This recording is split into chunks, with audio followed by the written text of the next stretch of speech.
ನಮಸ್ಕಾರ ಆತ್ಮೀಯ ಕನ್ನಡದ ಬಂಧುಗಳೇ ಹಾಗೂ ಪ್ರೀತಿಯ ಮಾಧ್ಯಮ ಮಿತ್ರರೇ. ವಿಷಯ ಇವಾಗ ಬೇಸಿಗೆ ಶುರುವಾಗಿದೆ. ಇದನ್ನೇ ಬಂಡವಾಳ ಮಾಡಿಕೊಂಡು ಜನರ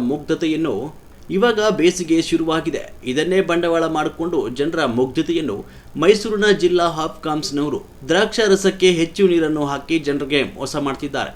ನಾವು ಸುಮಾರು 10 ವರ್ಷಗಳಿಂದ ದ್ರಾಕ್ಷಾರಸವನ್ನು ಕುಡಿತಾ ಇದ್ದೇವೆ. ಆದರೆ ಮೊದಲು ಕುಡಿಯುವ ದ್ರಾಕ್ಷಾರಸಕ್ಕೂ ಇವಾಗಿನ ದ್ರಾಕ್ಷಾರಸಕ್ಕೂ ಬಹಳ ಅಜಗಜಾಂತರ ವ್ಯತ್ಯಾಸ ಇದೆ. ಆದ್ದರಿಂದ ಸ್ಥಳದಲ್ಲೇ ವ್ಯಾಪಾರ ಮಾಡುವವರನ್ನು ಪ್ರಶ್ನೆ ಮಾಡಿದಾಗ ಅವರು ಹೇಳುವುದು ಒಂದೇ ಮಾತು, ನಮಗೆ ಏನು ಗೊತ್ತಾಗೋದಿಲ್ಲ. ಅವರು ಹಾಪ್ಕಾಮ್ಸ್ನವರು ಏನು ತಂದು ಕೊಡ್ತಾರೆ ಅದನ್ನೇ ನಾವು ಮಾರಾಟ ಮಾಡಬೇಕು ಅಂತ ಉತ್ತರ ನೀಡ್ತಾರೆ.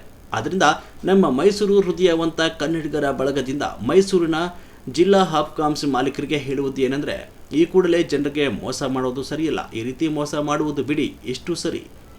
ಗ್ರಾಹಕರು ದೇವರುಗಳಿದ್ದ ಹಾಗೆ ಅವರಿಗೆ ಮೋಸ ಮಾಡುವುದು ಸಮಂಜಸವಲ್ಲ. ಒಂದೇ ಬಾರಿ 5 ರೂಪಾಯಿ ಹೆಚ್ಚು ಮಾಡಿದ್ರಿ, ಆದರೂ ಸಹ ಜನರು ಯಾವುದೇ ರೀತಿ ಪ್ರಶ್ನೆ ಮಾಡದೆ ಕುಳಿತಿದ್ದಾರೆ.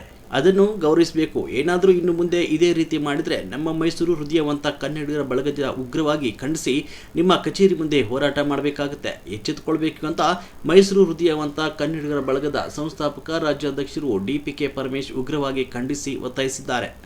ಇದೇ ಸಂದರ್ಭದಲ್ಲಿ ಮೈಸೂರು ಹೃದಯವಂತ ಕನ್ನಡಿಗರ ಬಳಗದ ಸಂಸ್ಥಾಪಕ ರಾಜ್ಯಾಧ್ಯಕ್ಷರು DPK ಪರಮೇಶ್, ಬಳಗದ ಸದಸ್ಯರಾದ ಕಬಿನಿ ಸುರೇಶ್, ಸೋಮೇಶ್, ಶಿವಮದೇವಪ್ಪ, ಹರೀಶ್, ನಂಜುಂಡ, ದಿನೇಶ್ ಅವರು ಉಪಸ್ಥಿತರಿದ್ದರು.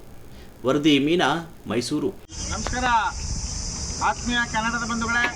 ಇವತ್ತು ನಮ್ಮ ಮೈಸೂರು ಹೃದಯವಂತ ಕನ್ನಡಿಗರ ಬಳಗದಿಂದ ಜಲದರ್ಶಿನಿ ಅತಿಥಿ ಗೃಹದಲ್ಲಿ ಒಂದು ಸಭೆಯನ್ನು ಕರೆದಿದ್ವಿ. ಮಧ್ಯಾಹ್ನ ಬಿಸಿಲಿನ ತಾಪ ತೆರೆಯೋಕ್ಕಾಗ್ತಾ ಇಲ್ಲ. ನಮ್ಮ ದ್ರಾಕ್ಷಿ ರಸವನ್ನು ಕುಡಿಯೋಣ ಅಂತ ಹಳೆಯ ಜಿಲ್ಲಾಧಿಕಾರಿಗಳ ಕಚೇರಿ ಮುಂದೆ ಮಾಡಿಸಿರ್ತಕ್ಕಂಥ ಜಿಲ್ಲಾ ಹಾಪ್ಕಾಮ್ಸ್ ಒಂದು ಜ್ಯೂಸ್ನ ಕುಡಿಯೋಕ್ಕೆ ಬಂದ್ವಿ. ಇಷ್ಟು ದಿವಸ ಕುಡಿಯೋದಕ್ಕೂ ಇವಾಗ ಕುಡಿಯೋದಕ್ಕೂ ಭಾಳ ಹೆಚ್ಚು ಕಮ್ಮಿ ಆಗ್ತಾ ಇದೆ. ಯಾಕಂದರೆ ನೀರಿನ ಅಂಶ ಜಾಸ್ತಿ ಇದೆ, ದ್ರಾಕ್ಷಿ ರಸದ ಅಂಶ ಕಮ್ಮಿ ಇದೆ.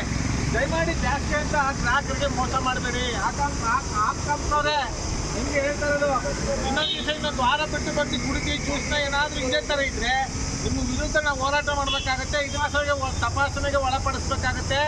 ನೀವು ಆಮೇಲೆ ದಂಡ ಕಟ್ಟಬೇಕಾಗತ್ತೆ ಅಂತ ನಮ್ಮ ಮೈಸೂರು ಹೃದಯವಂತ ಕನ್ನಡಿಗರ ಬಳಗದಿಂದ ಈ ಉಗ್ರವಾಗಿ ಖಂಡಿಸಿ ಹಾಪ್ಕಾಮ್ಸ್ನವ್ರಿಗೆ ಎಚ್ಚರಿಕೆ ಕೊಡ್ತಾ ಇದ್ದೇವೆ. ಯಾಕಂದರೆ ದ್ರಾಕ್ಷಿ ರಸನೇ ಇಲ್ಲ, ಇಲ್ಲಿ ಬರೀ ನೀರೇ ಇದೆ ಜಾಸ್ತಿ. 20 ಬಾಟ್ಲಿಗೆ 10 ಬಾಟ್ಲು ಹೆಚ್ಚುವರಿ ಮಾಡ್ಕೊಂಡಿದ್ದಾರೆ ಇವರು. ಈಗ ಎಷ್ಟು ರೇಟ್ ಒಂದು 20 ರೂಪಾಯಿ, 10 ರೂಪಾಯಿ ಆಯಿತು, 12 ಆಯಿತು, 15 ಆಯಿತು, ಏಕಾಏಕಿ 20 ಮಾಡೋರೆ. 20 ರೂಪಾಯಿ ತಗೊಳ್ಳಿ, ಆಯಿತು ಹೋಗಲಿ, ಚಿಲ್ಲರೆ ಇರಲ್ಲ, ಕೊಡೋಕ್ಕಾಗಲ್ಲ. ಆದರೆ ಕಳಪೆ ಮಾಡ್ತಾ ಇದ್ರಲ್ಲ, ನೀರಿನ ಅಂಶ ಜಾಸ್ತಿ ಇದೆಯಲ್ಲ, ಇದನ್ನು ನಮ್ಮ ಮೈಸೂರು ಹೃದಯವಂತ ಕನ್ನಡಿಗರ ಬಳಗದಿಂದ ಉಗ್ರವಾಗಿ ಖಂಡಿಸುವ ಮೂಲಕ ಹಾಪ್ಕಾಮ್ಸ್ನವ್ರಿಗೆ ಎಚ್ಚರಿಕೆ ಕೊಡ್ತಾ ಇದ್ದೀವಿ.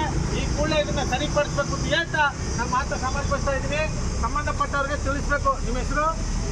ಜಗದೀಶ್ ಅವರು ನೋಡಿ ವ್ಯಾಪಾರ ಮಾಡ್ತಾ ಇದ್ದಾರೆ. ಸರ್ ನಮ್ಗೇನು ತಪ್ಪಿಲ್ಲ, ಅವ್ರ ಗಮನಕ್ಕೆ ತರ್ತೀವಿ ಅಂತ ಹೇಳಿದರೆ ಅದರಿಂದ ನಾವು ಎಚ್ಚರಿಕೆ ಕೊಡ್ತಾ ಇದ್ದೇವೆ.